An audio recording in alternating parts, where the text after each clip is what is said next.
Hello, I am here with Connor Moloney here in at the MKJ Sea Summit in Naples, Florida. And yeah, so where did you go to mortuary school? McAllister, which is in McAllister. Manhattan. Yeah. Okay. And what were some of the biggest lessons you learned in mortuary school that you still use today?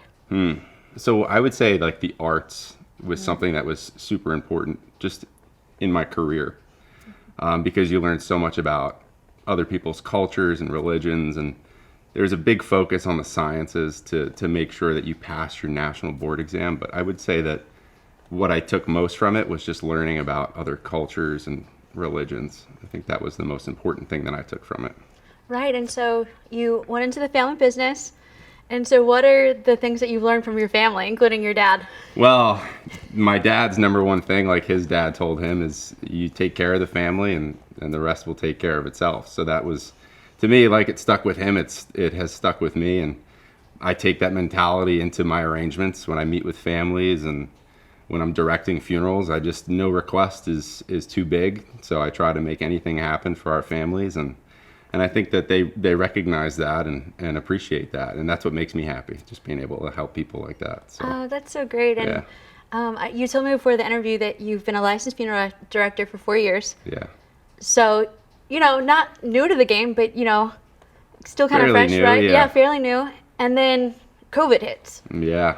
Um, what was that like, going through everything that you all went through?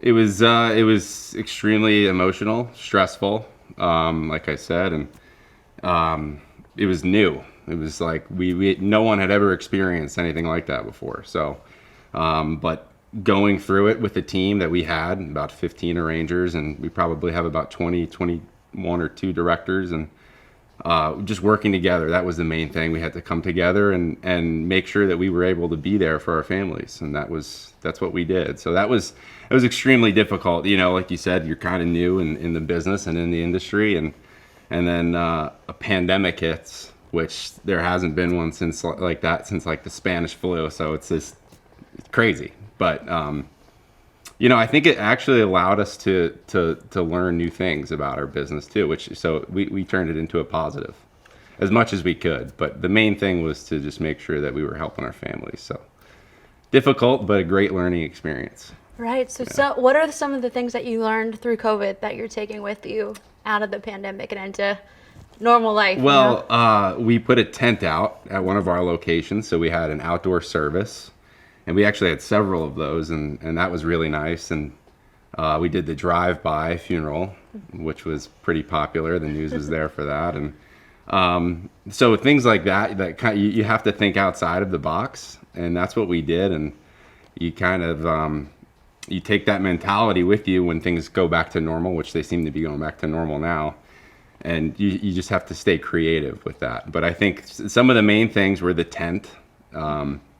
Like I said, the drive-by, the live streaming has been huge, though. So that was something that when we started with the pandemic, we really didn't have the equipment, and we couldn't really get the equipment because no one was really working. So we have now updated our equipment, and we've made sure that the Wi-Fi is strong, and so that we can now offer that to all of our families, and I don't think it's going to be going away anytime soon. So that's probably the main thing that we took with us. Right. Well, and when you think about, the future funeral service and all the, because you guys did a lot of pivoting, a lot of innovating during this time, what is something that excites you about the future? I like where it's going with just the creativity of memorial services. And personally, I like how we're working towards being more efficient in-house with technology. And I think we're adding technology to the funeral industry, and I think that's really exciting. So to me, that's what I love about it is it's always changing, and you have to kind of look 10 years into the future. Where are we going to be, and what are we going to need to do to make sure that we're, again, making our families happy. And so to me, that's what's most important.